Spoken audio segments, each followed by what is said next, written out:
I have been missing it. I've been missing you guys. It is so good to be here.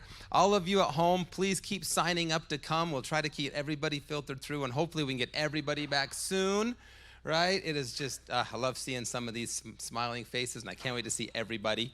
But speaking of that, being cooped up, who's been cooped up too long? Kids, raise your hand. Who's been cooped up too long? Yeah, there's a lot of grown-ups raising their hands. I get it. Yeah.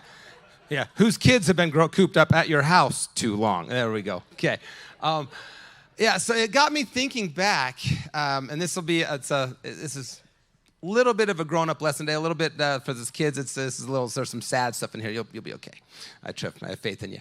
But it was making me think back to one of the times in our country, one of the worst times. In fact, for children, this probably was the worst time in our country. Okay, and that was during another epidemic. It was the polio epidemic. Okay, now most of us don't remember that. It was roughly 70 years ago is when we finally beat it, as it were, with the vaccine. But the polio epidemic, they're going to throw a slide up here and show you just kind of what you saw. It attacked children. It killed more grown-ups than it did kids, by the way. It had about a 30% death rate on grown-ups. It was really bad. Kids was only about 5%, but it attacked so many more kids, and it took away the one thing that kids can't live without, the ability to move. Can you imagine a 5-year-old can't run, walk, move, can't go out? It's rough. And so I'm going to read you this little quote from Pulitzer Prize-winning author Richard Rhodes when he was talking about polio back in the day. He said, "Polio was a plague. One day you had a headache, and an hour later you were paralyzed. How far the virus kept up your spine determined whether you could walk afterwards or even breathe. Parents waited fearfully every summer to see if it would strike. One case would turn up and then another. The count would begin to climb. The city had closed the swimming pools, and we all stayed home, cooped up indoors, shunning other children. Summer seemed like winter again." It was rough, man. It was really rough. And what's so bad about it is we can't even really picture it anymore. I don't know how scared we've been during this time, this COVID time. But as a parent, could you imagine seeing one of those rooms? Go to that next slide for me. There it is, yeah. One of those rooms with the iron lungs. Could you imagine that? I mean, you couldn't even breathe if it went too high, and it killed people. And in polio had been around, by the way, forever. They actually have evidence of it back in ancient Egypt. Okay, but it wasn't until the 1900s that it really became an epidemic and went all over the whole world. By 1910, every summer, different cities would get hit. And by the 40s and 50s, over a decade, it would cause paralysis or death to over 500,000 people every year worldwide. So this was an epidemic that I don't even really understand. Okay, but I just know as a parent that would terrify me. But I wanted to bring this up today because you know what? We have to remember, in the middle of the worst of it, who's still there? Kids, who's still there? Yeah, God is still there. Jesus is still with us. And he still gives us gifts. The Bible says that he will never forget the infirm. He remembers you, and that he will give us gifts, and these gifts will last. So in the middle of this epidemic, there was a woman. She was a retired school teacher. This is 1948. Her name was Eleanor, Eleanor Abbott. And she got polio, and she ended up in one of those wards with all of those that you saw. And she went and saw these kids just laid up, couldn't move. The braces down the legs, the back, some of them in the iron lungs. That's what they called those big machines. And she said, these kids need something. And so just there in her little ward in San Diego, she created this little game.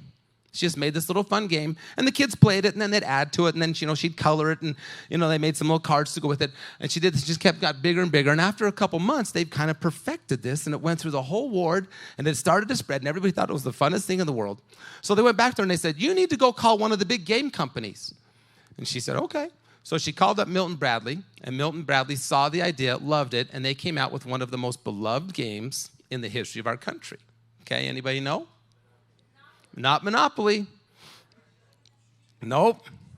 Not sorry. Let's throw that baby up. Candyland, right? And what's so neat about it is it was there for these kids. And we, of course, play Candyland. Now, who's played Candyland? Raise your hand. Pretty much everyone in here. There's a couple. Who's not played Candyland? Raise your hand. Okay, you had a rough childhood. Okay, we got to take care of you. Okay, all right. So Yeah. So the idea of Candyland, of course, is that you're going to move through and try to get to the little king's castle up where the candy. You get candy as you go along, right? You remember the gumdrops and the candy canes. And, of course, at the end, the ice cream floats. That was the best part, the ice cream floats, right? But what Miss Eleanor understood is it wasn't about the candy, okay? What these kids needed was the sense, the feeling of movement. That's why the board was windy. Okay, you can see the board was all windy. That's why nothing was straight. That's why I had the little shortcuts, the things that would move you around. It was all about making these kids feel movement again. Be able to see something or go to something. And the part that always makes me cry every single time is, pull this last slide up for me. The original board that Milton Bradley put out. You see the precious little girl. She's there, and she's kind of in the front. She's ready to go. She's got her arm back, holding the boy's hand. She's looking at him, trying to bring him along.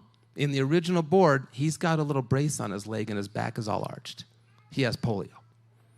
Okay. I know it makes me cry every time. But the idea of that is what Miss Eleanor was giving these kids is the same thing that Jesus has been giving us for 2,000 years. He's giving us hope. Hope that things are going to get better. Hope that things are going to end, right? And that gift, 70 years later, 60% of all households still have a Candyland board in it. 7 years later, in the middle of our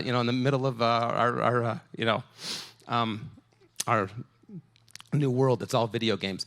94% of all moms know it, and they have it for their kids. So it's powerful for me because it just shows you a little gift made in the middle of nothing, in the middle of the worst time, is still there. They still sell 1 million of these things every year. It's amazing. Okay.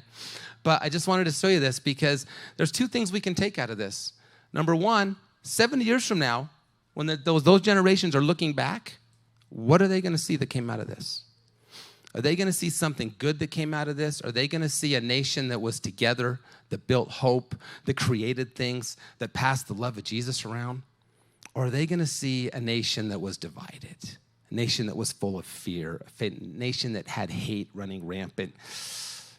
That's not on God, that's on us, right? And that's, again, sorry, kids, this is the grown-up part, okay? That's on us. So that's the first thing that we have to take out of this is how are we going to react to this? I mean, so far, the best thing I've seen out of COVID is, the funny little meme about I survived the 2020 great toilet paper shortage, right? I don't think 7 years from now that's going to be, the legacy we want to leave, okay?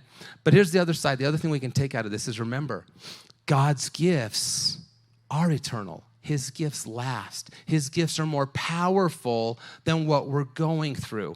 And the easiest way to say that is, polio was here for a millennia. But you know what? Eventually, we got in front of it. We got a vaccine. We got it eradicated. It's almost been completely eradicated across the entire world, okay? And what's interesting about that is that's been gone for 60 years. Candyland's still here, okay? The gifts that God gives are still here. So we have to choose. We have to remember that. But I wanted to, end on a fun note is we get to have that. We get to know that God is bigger and that his gifts are bigger. So try to think about this as you're going forward. When fear is running rampant and things are getting divided, let's remember who really, truly is in charge. Let's remember who really loves us. And kids, remember that freedom that you have, God gives you that, man. You get to run around. You get to do things. You get to go outside. And it's going to get better. We can promise you that, okay? So I'm going to come back up at the end of church and give out a couple prizes, okay? So remember what we talked about and just ask a question, give out a couple prizes. That way kids will have reason to stay with us. But now we're going to go to announcements with Sarah and Prentice. If you guys can take over, it'd be great.